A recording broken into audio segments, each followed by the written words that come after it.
Hello and welcome to another episode of Tech Wingman, the podcast where we break down complex tech topics into easy to understand concepts for business owners, IT managers and professionals. I'm Vince, your host and tech advisor. Today we're talking about why AI content is starting to feel like ready meals. Let's get into it.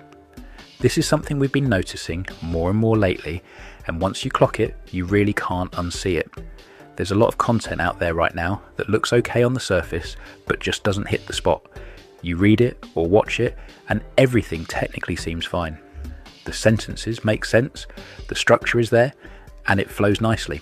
But when you get to the end of it, you're left thinking, what did I actually get from that? It didn't really add anything, it didn't stay with you, and it didn't give you something you'd repeat in a conversation later. That's the bit that feels off. The best way we've found to describe it is this. It feels like a ready meal. Not as a clever analogy for the sake of it, but genuinely. You take it out of the box, put it in the microwave, eat it, and move on. It solves the problem in the moment, but there's no depth to it. You're not impressed, and you're definitely not talking about it later. That is exactly where a lot of AI content is right now.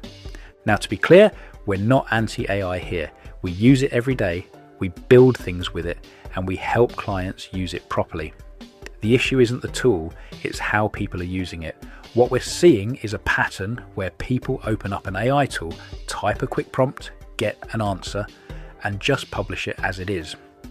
No thinking added, no refinement, no challenge, just copy, paste, done.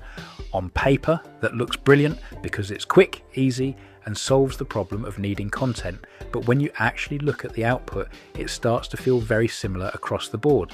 It's generic, it's safe, it follows the same patterns, and it ends up saying a lot of words without really saying anything. It doesn't feel like it came from a person, it feels like it came from a system trying to sound like one.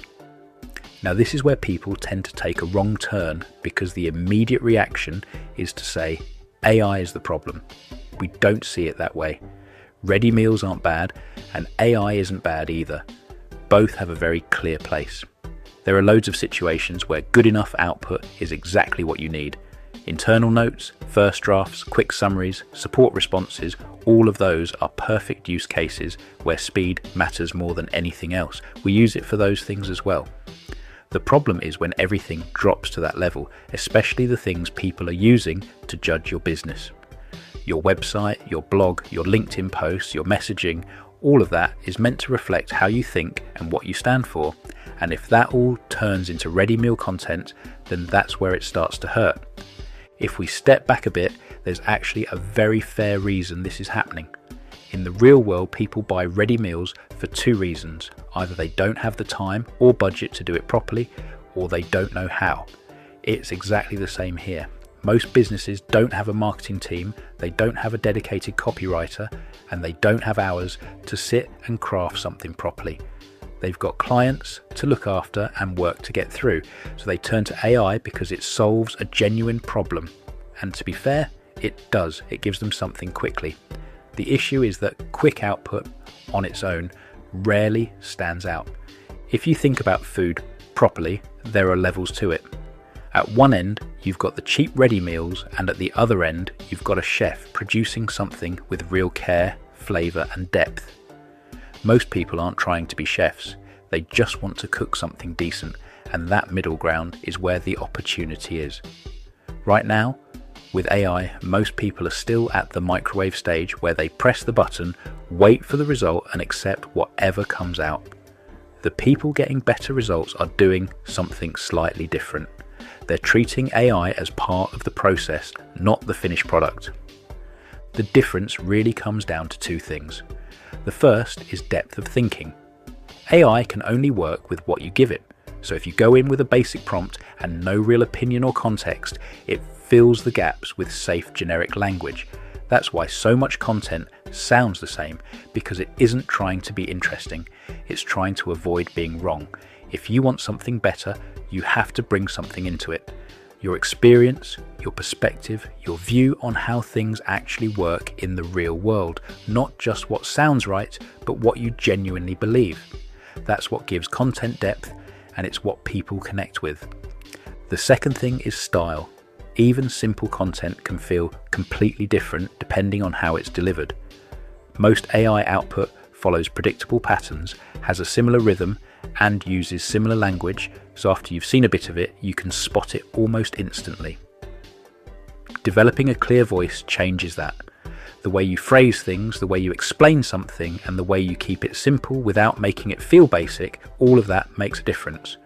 That's what makes it feel human rather than generated, but it doesn't happen automatically. You have to shape it.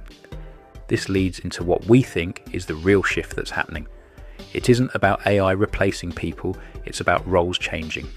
If we stick with the food analogy, AI is the production kitchen. It handles volume, repetition, and consistency, but people are still the ones deciding what's worth serving, what needs adjusting, and what actually works. That role becomes more important, not less, because the real risk isn't AI taking over, it's people lowering their standards to match the default output, and that's what we're starting to see in a lot of places. If we bring this back to something practical, the simplest improvement you can make is to stop starting from scratch every time. When you open AI and say, write me a blog post, it has no context, so it has to guess. It doesn't know your business, your audience, or what you believe, and those guesses lead straight back to generic content. A much better approach is to build what we call a business DNA. This is just a simple document where you capture what makes your business yours, what you do, who you help, how you speak, and what you believe. When you feed that into the AI, the output changes straight away because it's no longer guessing, it's working within your world. Where this is all heading is quite clear. There's going to be a split. Some people will keep using AI at a very basic level, producing quick output, publishing it, and moving on, and that content will stay at that ready meal level. Others will take a bit more care. They'll guide it, refine it, challenge it, and shape it, treating it as part of the process rather than the end result. They'll be using the same tools, but getting completely different results, and audiences will notice the difference. They already do. So if we had to leave you with one simple takeaway from this episode, it would be this. Don't stop using AI, just stop using it blindly. Think of it like cooking. Shortcuts are fine, prepared ingredients are fine, but if everything you serve comes straight out of a microwave, people are going to notice. If you want better results, you don't need better tools, you need better input, better thinking, and a bit more care in how it all comes together, because at the end of the day, you really can taste the difference. Claire's blatant plug. Support Flex from Pinpoint Networks is IT support made for small businesses with 1 to 25 people. We'll manage your devices and systems, and you'll get a monthly time allowance to use however you need. Support, training, advice, or any tech task. We can even help you on your AI journey by training your team or building prompt libraries to get better AI results. There are no long contracts, just a rolling monthly plan that fits around your business and grows with you. And if you're a bigger team, we've got other support options to suit. Find out more by emailing hello@pinpoint-networks.net.